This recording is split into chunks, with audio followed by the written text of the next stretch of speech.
Hey guys, we're here with Seth at Skyfox Games. Just finished top 4 at OTS Championships with Bestial Resonator. How are you liking the deck for the format? I actually really like it because it's like a good synchro deck for one card starters, and this was before adding like Centurion, so that's going to be a pretty good engine going up for adding it to synchro decks or any deck if you think about it. But Resonators was a pretty good deck to play in this format, and I'm happy I brought it to OTS today. Awesome. Well, let's get right to the list then. All right. So first up, you have Soul Resonators. Soul Resonators. This is one of the main one card starters in your deck. Basically, you get to add a level 4 or lower fiend of any kind besides him, or besides himself. And then if a card was be destroyed by a card effect, you would just banish it from grave to give your monster protection if there's a red dragon ARCHFIEND on the field. Next up, you play 2 visions. These are, I was thinking about 3, but playing 2 is pretty good because like you tend to recycle a lot with like the cards that you have in here, and it's a free special summon if there's a level 5 higher dark on the field. You don't have to be your own dark monsters, be your opponents, so like Labyrinth or Bestials, so on and so forth. You play 1 Synchron Resonator because you don't have to control Synchro. Your opponent controls Synchro, like Infernoble's Synchro monsters. You can special summon it. Crimson is a free special summon. Think of it as the junk speeder from the deck, and special 2, and then you can basically build up your board for that. You play the 1 red Resonator. I was thinking about siding this one, but it's pretty good just like playing it, and like you can like if it's like a random draw, you just like normal and then a special level 4 lower from hand. It's pretty good. And those are the main deck tuners, mostly Resonators so far.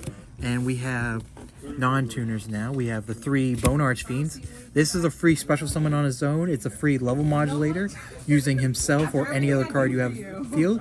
You typically use this card into your hand. You add this from Soul Resonator, and then you use its effect to special summon itself by sending from hand or field to grave to special summon itself, and then level modulate to go into 6 or something else if depending on the situation. I was thinking about 2, but playing at 3 is the best. You always want it because you can discard itself to special itself.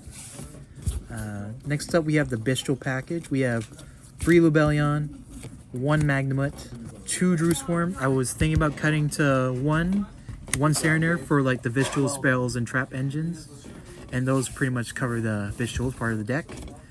For hand traps, I play 2 Droll, 3 Ash Blossoms, and 2 Nibiru's.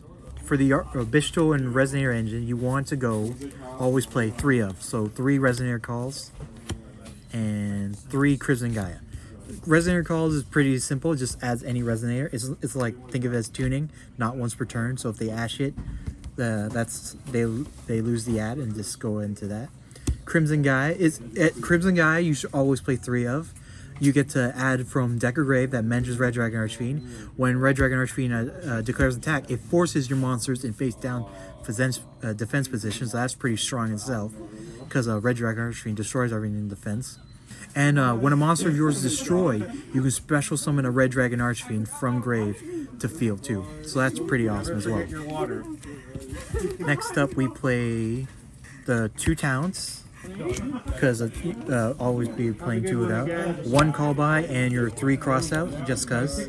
As a synchro deck and a combo deck, you tend to like run into Nibiru or like Imperm, Droll, Ash, stuff like that. So you should always, if you feel confident, you can play without crossout. I personally like playing crossout because I feel comfortable playing it with this deck because like it's helped me out. I've been in a situation when my opponent just Nibiru me and I was like crossout respawn, just like I'm always happy. And for going up to the traps, we have the 3 Imperm, 1 Red Zone. Red Zone is also searchable with Vision Resonator. It's a target destroy when your opponent activates effects, and it resurrects a Dark Dragon Synchro from the banish pile, so that's pretty good. I play 1 Supernova, so it's like a free reshuffle for like twice per turn, just like target Supernova, bring it back to banish again, all of my opponent's stuff. For the remaining 2 traps, we have Etude. Etude basically synchro summons on my opponent's turn for a Calamity Lock. I know it's pretty cheat and dirty, but it's when you play the game, you play the game. And Branded Beast. 3 extra, we have one RDA OG and one Scarred. I've been seeing decks that play like two of. I understand, but for me personally, my play style, I tend to like go through like one of each. I don't really like need to go back and like search for more. I've been like understanding this deck, just like seeing how it goes. It's been more like a re-summoning them with like spells and traps, and just like I don't really see the need to like keep bringing them out. I especially like the Scarred Red Dragon. I highly recommend people playing it just because when you use it for a Dark Dragon Synchro Summon, it destroys all attack positions your opponent controls. So that's pretty much a free board wipe. And it's also, even on summon you don't use it for free Synchro, you can also just, when it leaves the field, just like bring out the regular RDA, and that's still pretty good. Next up we play one Scarlight. Scarlight's pretty good, just like go into time if you have to, like destroy stuff for extra damage, anything below 3k or equal to it. You play the one Supernova. Supernova is more situational depending on what your hand is, because you can figure out what you want to do, just like special to feel, and then just like your opponent activates or declare an attack once. You can just like banish it, and you've got red zone to bring it back. Plus, you go through a lot of tuners when you're building your board, so having Supernova on the side just feels pretty good, because you can just like, you gain the plus, it can't be destroyed by battle from card effects, which is pretty strong, and that huge boost of attack just like is pretty hard to go over unless you like go specifically for access code.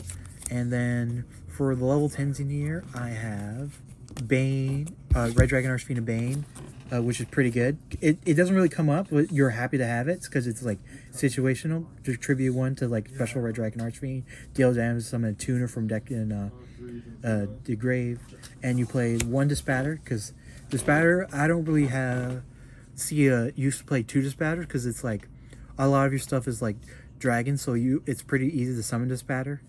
Baron, it's pretty situational because you have to be careful not to be locked in. But with the Tude, if you have like an 8 and tuner level 2 tuners on your side, you basically synchro summon to Baron on your opponent's turn, which is pretty strong as well. Next up for the Red Dragon Archfiend support, we play the 2 Red Risings. Rising is pretty good because it's not once per turn, so you can special Resonator from grave, so you would summon Crimson Resonator to pop off special Resonators from deck. If you can special the Soul Resonator to synchro summon into Red Dragon Archfiend Hot Abyss, which is pretty good, it's just like level 9 negate, so that's pretty happy. Next we have King Calamity, the dirty card. Yeah, it's pretty dirty, but you like it because you can hold down the fortress for one turn, just like if your opponent can break through, he breaks through. If not, then like there's nothing you can do about it. It's pretty strong. When it can destroy your opponent's monster, they take full damage. When it dies, brings back level 8 Dragon Synchro. You play 2 Abyss. Abyss is pretty good, once per turn, quick effect negate. With Red Zone and this card, you can walk around Dark Ruler, so that's pretty strong. Just like respond Red Zone, then respond with this to negate Dark Ruler. Next up, you play the generic ones. Draco, Cool Bait, and then finally Star Slayer. These two, out of the two, I would play Cool Bait more because it's a imperm, say Bone Archfiend. You can go into Cool Bait to destroy a card. That's free pop destroy if you want. Draco Berserker was pretty situational because I was thinking about siding it out for like something else, but I'm pretty happy with how I brought him out. Just like it's a free, because your opponent tends to use a lot of monster effects in this format, so free banish with Draco Berserker. The one card I'm happy about playing, I will not change my mind because a lot of big guys are 3k. Star Slayer, Typhoon, and that's the extra deck. For side deck, my side deck's not the greatest, but I'm happy with what my choice is. Exceed Encore, yeah. Exceed Encore for the Pearly matchup. You play the one effect builder. I know it's a weird, dumb choice because playing one, because cross out as well too, right? Yeah, it's free. It's like one of cross out targets, so I'm happy about playing it. I play 2 DD Crow. Next up, I play 2 Lightning Sword for back roads destruction, 1 Heavy Feather Duster, 3 Evenly Matches because it's a good board wipe, because pretty happy about it. 2 Lava Golem, because lava ones are free sacrifice. Plus, you tend to special summon a lot more with this deck because like you just normally summon Soul Resonator, but you tend to like special summon a lot with like Bone Archfiend, Vision, Bestial. So I'm happy about playing 2 and just giving up my normal, as well playing 2 Spear modes, and I'm happy with the selection because Spear mode tribute 3, so get rid of 3 big guys. So Baron, Little Knight, Appaloosa, stuff like that is pretty good for this, and then pop off by banishing their any darks or lights, and then special and bestial, and then pop off for combo. Awesome. Well, thank you again for the deck profile. Congrats on top 4. Any last shout outs? Shout out to your channel. Shout out to all your fans who watch your stuff every week or every day. Thanks for letting me be on here, and I'm happy to play a deck I like, and I just like the game. Awesome. Thank you. No problem.